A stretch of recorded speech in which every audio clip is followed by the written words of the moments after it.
দাদা আর যাব না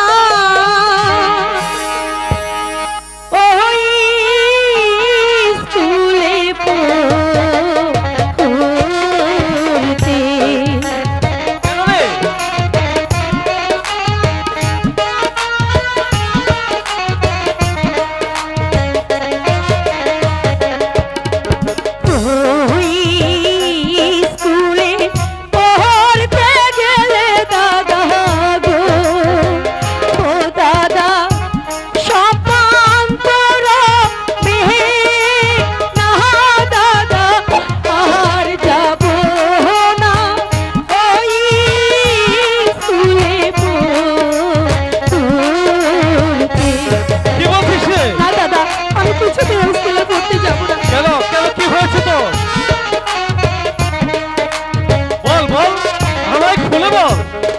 শাহালুক গ্রামের তামিয়া দাদা গো দাদা অপমান যে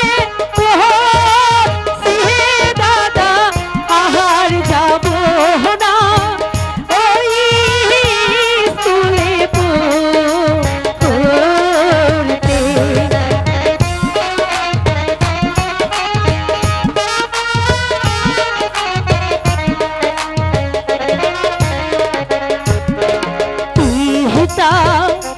যদি পাহাড়টা বেঁচে দাদা গো ও দাদা দিত নাই দাদা আহার যাব না ওই স্কুলে পড়তে।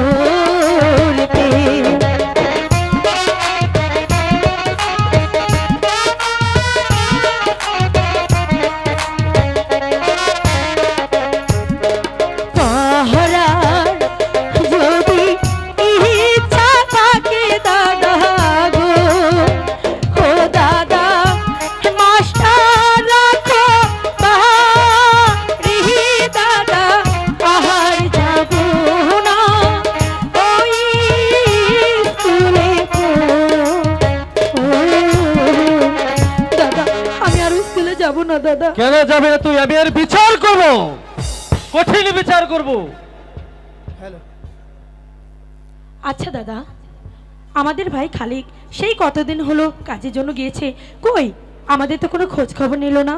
ওকে তাহলে আমাদের ভুলে গেল? আমিও তো তাই ভাবছি রে গুরু। দাদা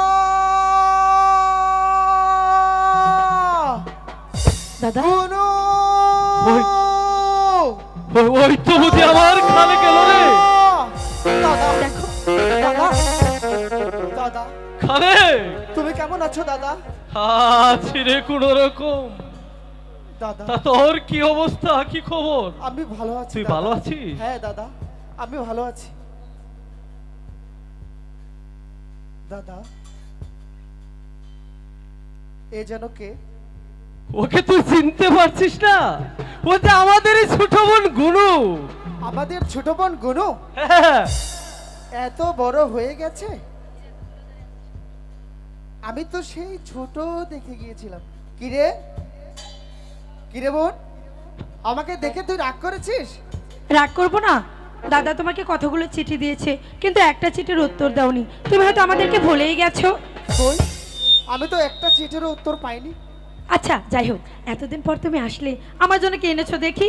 দেখি না কি এনেছো আরে দাদা। তোর জন্য তো আমি এনেছি, তোর জন্য আমি কি এনেছি দেখবি?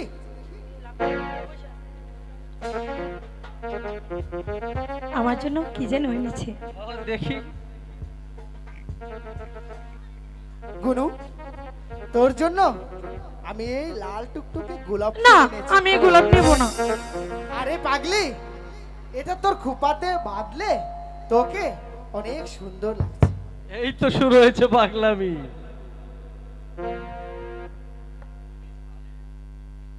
খালেক দাদা আচ্ছা, তোর যে সেই ছোট্টবেলা পুতুল খেলার অভ্যেসটা কি এখনো আছে?